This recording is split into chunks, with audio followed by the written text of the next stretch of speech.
皆さん、こんにちは。みゆの日本語カフェへようこそ。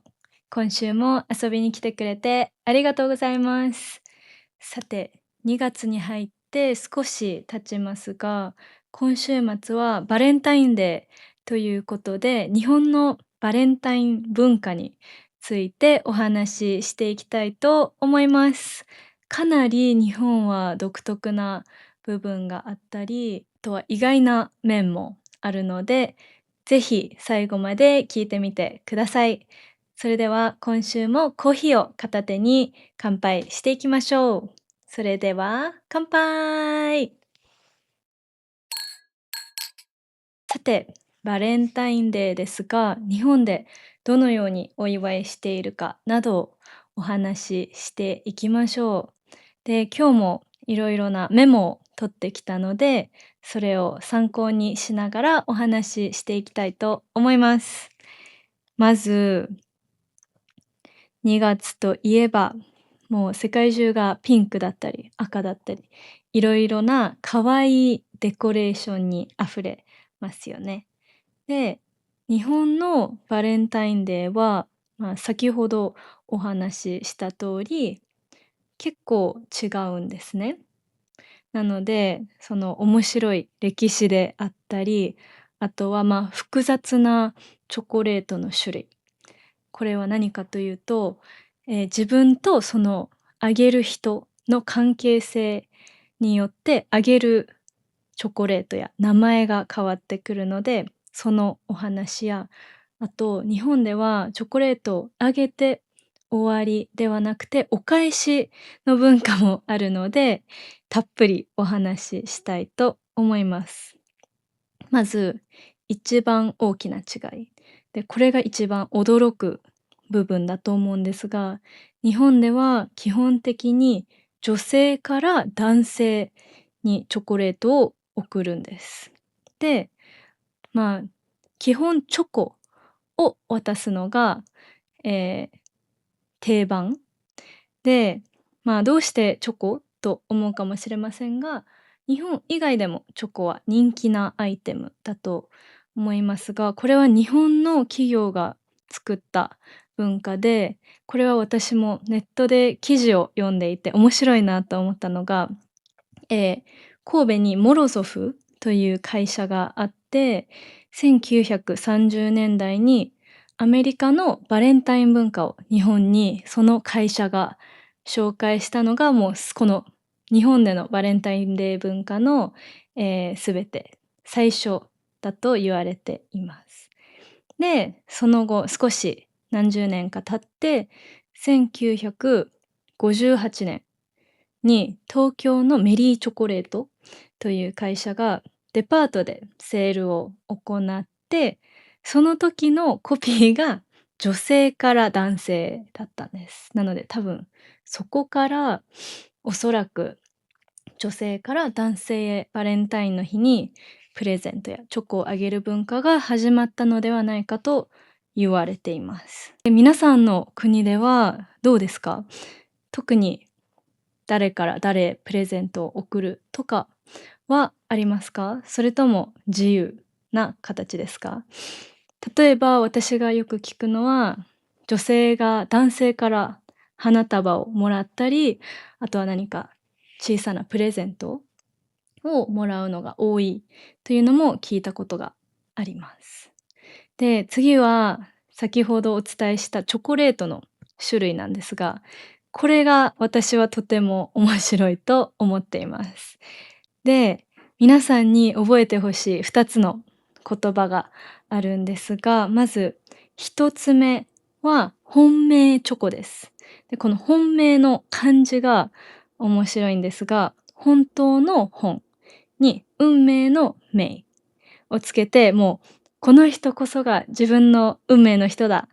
という特別な相手に贈るチョコのことです。なので基本一人の女性が本命チョコをあげるのは、その人の運命だと思った人一人のみに渡します。なので本命チョコをもらったらとても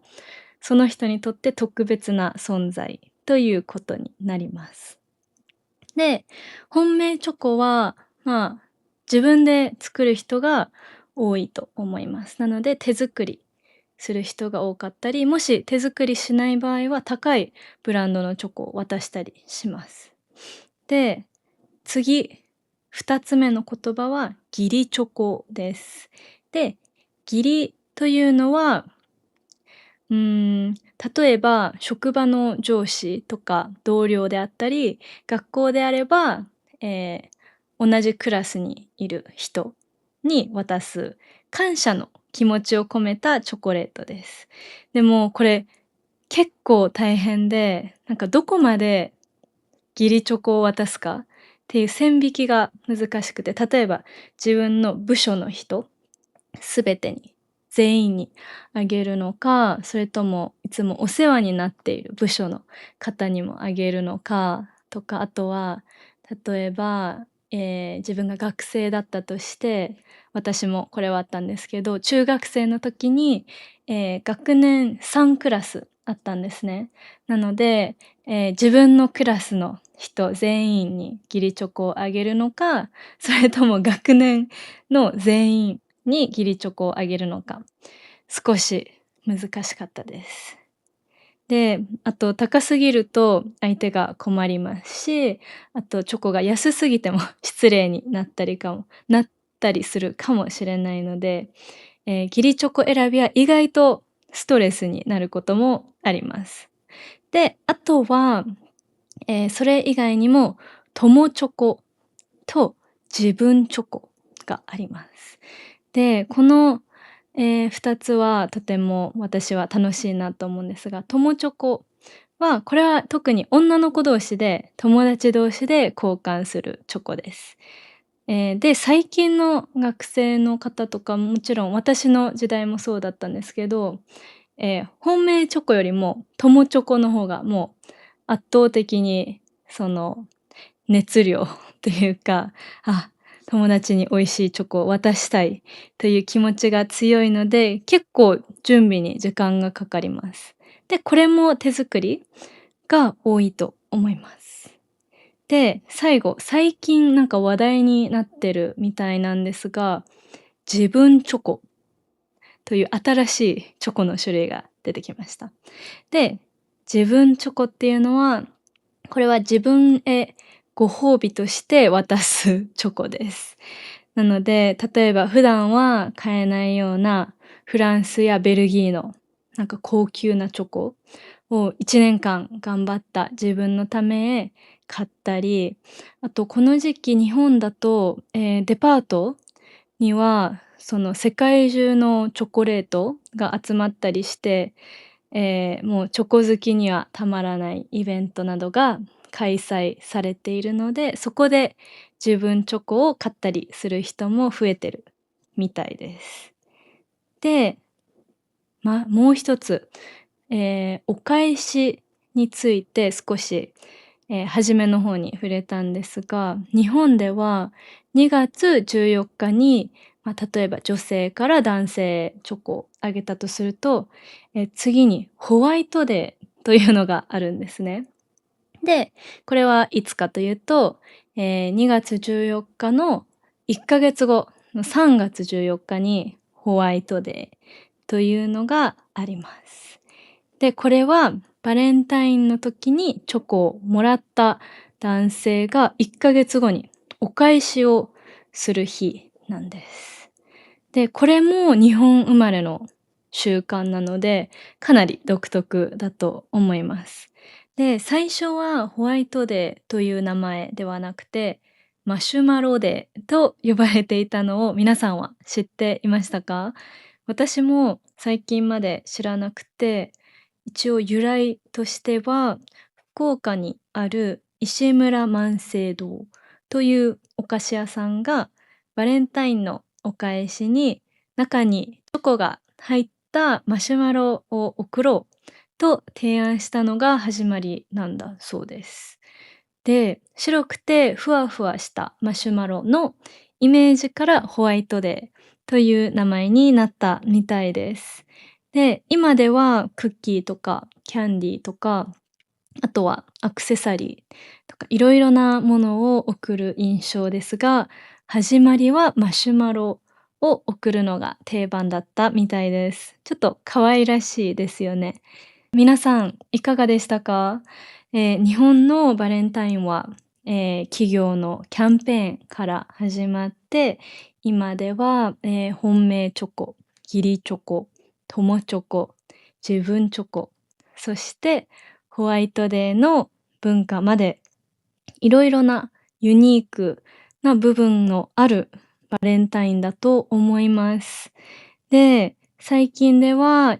先ほど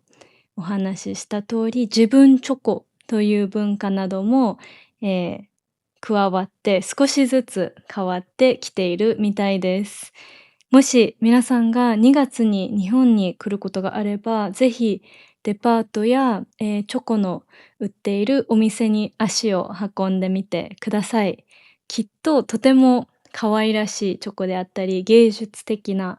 チョコを見れたり、食べれたりすると思います。ほんに可愛い、